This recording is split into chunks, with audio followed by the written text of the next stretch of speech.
भारत के खजाने में विदेशी दौलत की जबरदस्त बरसात हुई है और देश का फॉरेन रिजर्व इतिहास में पहली बार 725 अरब डॉलर के पार पहुंच गया है। जी हां, ताजा आंकड़ों के मुताबिक भारत का विदेशी मुद्रा भंडार बढ़कर 725.727 अरब डॉलर हो गया है। ये सिर्फ एक आंकड़ा नहीं है, बल्कि भारत की आर्थिक ताकत, स्थिरता और वैश्विक भरोसे का बड़ा संकेत है।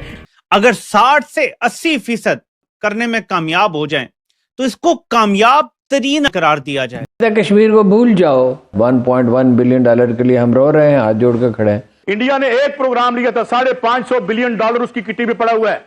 40 बिलियन डॉलर का सोना उसके पास पड़ा हुआ है। अपना एटम बम हमने बना लिया, missile state of the art missile बना लिया, दुनिया का शायद 3rd बेस्ट मिसाइल है। मगर वो जो सस्ता तेल इंडिया खरीद रहा है, जो उनका स्ट्रेटेजिक पार्टनर है, सऊदी अरब खरीद रहा है, इंडिया खरीद के बेच भी रहा है, जो अब हम पूरा बरस। पाकिस्तान के ज़र मुबादला के ज़खायर के हवाले से एक खबर दोबारा पाकिस्तान के मीडिया की जीनत बनी है, और खबर वही कह रही है जो मैं आपको बड़े लंबे अरसे से बता रहा हूँ कि पाकिस्तान अपनी एक्सपोर्ट्स को अपने ज़र मुबादला के ज़खायर हैं उनको अगले 1.5 साल में 16 अरब डॉलर से 60 अरब डॉलर पे लेके जाने लगा है। मतलब कोई हमारी लॉटरी निकलने लगी है जो इनको पता है और हमें नहीं पता। मगर अवाम ज़ाहिर है आज भी ग्राउंड लेवल पे देखे तो रोजगार, महंगाई और जिंदगी की बुनियादी अखराजात से लड़ रही है, नबरदाजमा है पाकिस्तान के अवाम का। जहाँ तक तो फिर खुद भी मुल्क से बाहर चले जाए ना, यहाँ बैठे क्यों हुए हैं? कोई यूरोपियन, रशियन तो ठीक है, एग्री हो जाते हैं इस पे कि ठीक है ये मेक इन इंडिया कर लेते हैं थोड़ा बहुत। अमेरिकन नहीं एग्री होते, वो कहते हैं पाए नया काम जो है ना ये हमें कबूल नहीं है, क्योंकि if it is make in India तो हम आपको वो नहीं करेंगे। So I think that's something very interesting, और ये हमें नज़र आ रहा है कि इन फ्यूचर जो सिचुएशन डेवलप होगी उसमें मेक इन इंडिया ये सारी चीज़ें हैं। अच्छा, AI, सेमीकंडक्टर। जय हिंद दोस्तों, फॉरेक्स किसी देश की सबसे अहम चीज होती है, विदेशी मुद्रा भंडार इसको कहते हैं। और दुनिया में देश की जो रिचनेस है या देश के पास जो स्टेबिलिटी है, ट्रेड करने की क्षमता है, इन सबको फॉरेक्स रिजर्व के मापदंड पे ही देखा जाता है। जितना फॉरेक्स उतनी ट्रेड कैपेसिटी और उतना ज्यादा वो देश सुदृढ़, मजबूत, ये सारी आप जानते ही होंगे। ठीक है, पाकिस्तानी मीडिया इस समय बहुत ज्यादा हैरान परेशान है, रो धो भी रही है, अपने ऊपर भी, अपने गवर्नमेंट के ऊपर भी जम के बरस रही है कि जी भारत का फॉरेक्स रिजर्व 725 बिलियन हो चुका, और हम जो है एक आधे बिलियन के लिए जो है वो कभी अमेरिका के, तो कभी सऊदी के, तो कभी UAE के, तो चीन के, किस किस के तलवे चाटने को मजबूर हो। ये लेवल है। तो उसमें दुनिया जो है वो व्यापार पे ही सबसे ज्यादा चलता है।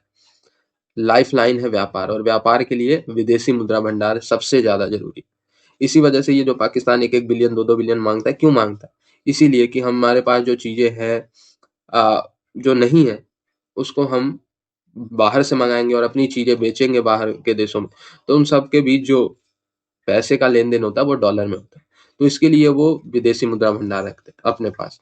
सो इसीलिए पाकिस्तानी मांगते हैं, कभी IMF तो कभी ये पूरा सिनेरियो है। आज की डेट में भारत के पास 725 बिलियन हो चुका है, और भारत जो है दुनिया के टॉप 7 फॉरेक्स रिजर्व वाले देशों में आता है, और अब जो है वो टॉप 4 में भी भारत पहुंच रहा है। ठीक है, कभी आप देखते हैं ना 1-2 बिलियन ऊपर नीचे होता रहता है, उसकी वजह से जो पोजीशन है भारत की फॉरेक्स रिजर्व में वो वेरी करती रहती है, कभी 4थे पे, कभी 5वें पे, 6ठे पे, 7वें पे, बट 7वें के नीचे नहीं जाता। और ये जो 725 बिलियन अमेरिकी डॉलर का रिजर्व है, ये ऑल टाइम हाई है भारत के।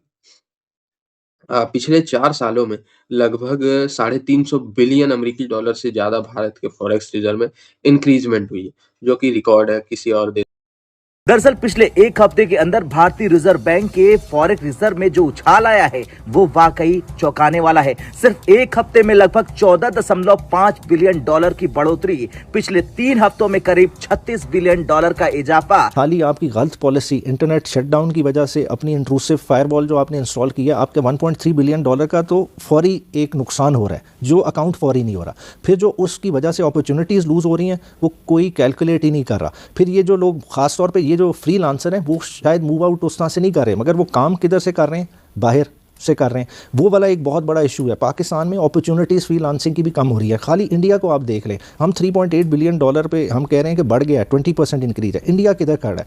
इंडिया का 242 बिलियन डॉलर का रेवेन्यू है खाली IT से। तो खुद अपने आप को हम इमेजिन करें हम किधर खड़े हैं। हमारा बजट, एनुअल बजट हमारा कितना है? हमारा बजट बनता है $62 बिलियन का, अगर डॉलर टर्म में क्वांटिफाई करें। इंडिया का खाली कॉल सेंटर से रेवेन्यू $60 बिलियन का है। तो हम खड़े किधर हैं? हम अपने लोगों को क्या इंसेंटिवाइज करें? अभी तो लोग निकल गए, मगर आप देखें ये लोग किधर के मामार बन रहे हैं, ये बाहर के मुल्कों को, उनकी इनोवेशन को ये सब्सिडाइज करेंगे। पढ़ाया लिखाया किसने? पाकिस्तान ने। उनसे फ़ायदा कौन उठाएगा? सिलिकॉन वैली उठाएगी या यूएई? लेकिन पाकिस्तान में कुछ लोग हैं अरबाब इख्तियार में भी, वो कहते हैं कोई बात नहीं, जा रहे हैं पाकिस्तान से लोग बाग, कोई बात नहीं, लेकिन एयरपोर्ट पे जाने वालों को रोक लेते हैं, उनको ऑफलोड कर देते हैं। सरमायाकारी एक परिंदे की मानंद है जो उस मुल्क के अंदर आती है कि जहां पर पुरसुकून पानी हो। आप उस पानी में एक पत्थर फेंकेंगे, वो सारे परिंदे सरमायाकारी के उड़ जाते हैं वहां से। ये है जी पहला बयान, सरमायाकारी किस तरह होती है, और पानी में आप हल्का सा पत्थर फेंके तो परिंदे उड़ जाते हैं। तो इस्तेकाम नहीं है। तो बेसिकली नून लीग की तरफ से ये हाथ खड़े कर दिए गए कि भाई इस्तेकाम है नहीं, हम कुछ नहीं कर सकते। लेकिन इनको ऑर्डर क्या दिया गया है? अब ये जरा सुनिए, इनको ऑर्डर आया है बड़े साहब की तरफ से। बिल आखिर हमें 2035 तक $1 ट्रिलियन इकोनॉमी बनना है, और इसके लिए जो बुनियादी चीज है वो यही है कि हमें एक एक्सपोर्ट एमरजेंसी के जरिए पाकिस्तान के एग्रीकल्चर सेक्टर, सनती sector, services, technology, creative sectors, हमारी blue economy, minerals and mines, हमारी मैन पावर का पोटेंशियल, हर शोबे से हमें डॉलर्स जनरेट कर रहे हैं। मैं वो ये आम जबान में ये कहूंगा कि पाकिस्तान की मईशत को अब एक डॉलर कमाऊ मईशत बनना है। अगर हम डॉलर कमाने की सलाहियत नहीं पैदा करेंगे तो हम फिर अपनी खुद मुख्तारी और मुआशी आजादी भी बरकरार नहीं रख सकेंगे। फिर IMF या दोस्त ममालिक के पास जाना पड़ेगा। रावी कहता है कि पाकिस्तान अपनी एक्सपोर्ट्स को, अपने जो ज़र मुबादला के ज़खायर हैं उनको अगले 1.5 साल में $16 अरब से $60 अरब पे लेके जाने लगा है। मतलब कोई हमारी लॉटरी निकलने लगी है जो इनको पता है और हमें नहीं पता। ख्याली पिलाओ जरा सुने। ये शुरू हुआ था मामला जी, हम $200 अरब की सरमायाकारी लाने लगे हैं पाकिस्तान में, फिर ये $100 अरब पे आई, फिर $1 अरब पे अपने फौजी ग्रुप के असासे बेचना शुरू हो गए। अब फिर से नया चूरन लेकर आए हैं कि हम अपने ज़र मुबादला के ज़खायर को $60 अरब पे लेके जाएंगे, और अगर ज्यादा ना भी हुए तो $35-40 अरब तो हमने कर ही लेने हैं। आप जरा सुने इनकी कहानियां और हकीकत। ज़र मुबादला के ज़खायर कैसे बढ़ते हैं? जब आप अपनी एक्सपोर्ट्स बढ़ाते हैं, आपका तिजारती खसारा जो है खत्म हो जाता है, आप सरप्लस में चले जाते हैं। ठीक है, करंट अकाउंट डेफिसिट के बजाय आप करंट अकाउंट सरप्लस में आ जाते हैं। ये बुनियादी चीज है। पाकिस्तान का तो तिजारती खसारा बढ़ता जा रहा है, पाकिस्तान की एक्सपोर्ट 36% नीचे आ गई हैं। तो ये ख्वाबा है इनको। दोनों चीजें मिला के देखें कि एक तरफ खुद कह रहा है कि अगर इस्तेकाम नहीं होगा तो कोई सरमायाकारी नहीं आएगी। ठीक है, सरमायाकारी नहीं आएगी तो डॉलर तो नहीं आएगा, तो वहां से भी नहीं आ रहे डॉलर। दो ही तरह से आते हैं ना, या सरमायाकारी या एक्सपोर्ट्स, और एक्सपोर्ट 36% नीचे आ गई। तो भाई कौन सा दिया जलने लगा है आपके नीचे? क्या आप एकदम $60 अरब पे ले जाएंगे एक्सपोर्ट्स को? आप अपनी मीशत को 1000 ट्रिलियन पे ले जाएंगे या 1 ट्रिलियन की इकोनॉमी बना लेंगे? कैसे कर लेंगे 1000 अरब की इकोनॉमी? तो ये सिर्फ शेख चिल्ली के मंसूबे हैं जो जर्नैल और नून लीग बैठे बैठे बना रहे हैं। और मैं यही बैठा आज सोच रहा था कि जितनी इनकी अक्ल है जर्नैलों की, और जितने बेवकूफाना ये बयानियां बनाते हैं पाकिस्तान में, ये आलमी ताकतों के सामने भी तो ऐसी बेवकूफियां करते होंगे। इधर छुट्टी पे आने की बात की तो वो लोग कहते थे कि तुम तो जा रहे हो उधर, हर तरफ धमाके हो रहे हैं, तुम क्या करोगे उधर जाकर? अब अगर आपके मुल्क का एक माइंडसेट उधर बना हुआ है, एक इमेज ऐसा बना हुआ है कि उधर आप पाँव रखोगे तो उधर धमाके हो रहे हैं, तो कौन इधर इन्वेस्टमेंट लाएगा? वो मसला ये है कि वो इंडिया की लॉबी इतनी मजबूत है कि एक छोटा सा धमाका भी हो खुदा ना खास्ता, तो वो उसके ऊपर वो ऐसे फोकस करते हैं कि वो सारे पाकिस्तान में हुआ है। और अपना वो नहीं नजर। मीडिया का भी आपको लगता है बहुत किरदार है उधर की? मीडिया जो है वो बहुत कंट्रोल टाइप चलती है, क्योंकि अभी रिसेंटली वीडियो वायरल हो रही थी कि जो फ्रांस के प्रेसिडेंट हैं वो इंडिया में जॉगिंग कर रहे हैं। तो उधर का इमेज इस तरह का है कि एक साथ AI समिट में 100 CEO उधर रहने चले गए हैं। बिल्कुल, और आपके वो दिखाते हैं कि वो श्रीलंका की टीम पे हमला हुआ, उधर ना जाओ, कोई धमाका हो जाए तो वो सारे जो हैं उधर इंटरनेशनल न्यूज़पेपर भर जाते हैं, पाकिस्तान का नाम इसी में आता है। तो वो जब तक आपके जो उधर बाहर जो लोग बैठे हुए हैं जिनको इधर से तनख्वाहें जाती हैं लेकिन वो उधर मज़े ले रहे हैं, वो जब तक वो सही काम नहीं करेंगे, उधर एफर्ट नहीं करेंगे, पाकिस्तान का इमेज दुरुस्त नहीं होगा। यानी कि आपको लगता है अवाम को भी साथ साथ कुछ करना चाहिए, गवर्नमेंट को सारी इल्ज़ाम नहीं दे सकते?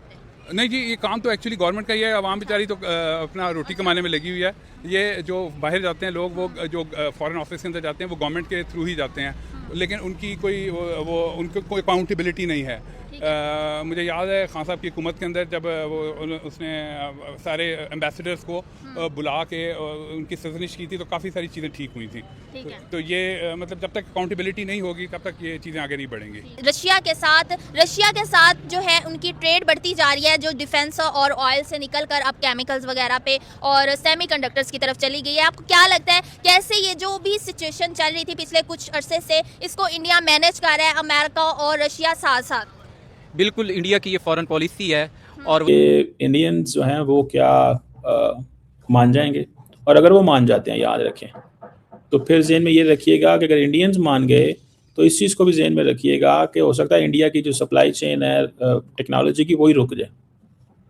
इसको भी ज़रा फोकस करें, क्योंकि ये सारे मुल्क तो इंडिया को इसलिए दे रहे हैं ना टेक्नोलॉजी कि यार तुम हमारे पार्टनर हो, तुम डेमोक्रेसी हो, तुम्हारे साथ हम मिलके काम करेंगे, हम तुम्हें बड़ा बच्चा बनाना चाहते हैं, बड़ा डेवलप मुल्क बनाना चाहते हैं, तुम डेमोक्रेसी हो, तुम अच्छे हो, तुम्हारी आबादी है, मार्केट है, तुम ये हो तुम वो। लेकिन at the end of the day मसला तो ख़राब हो जाएगा इन केस अगर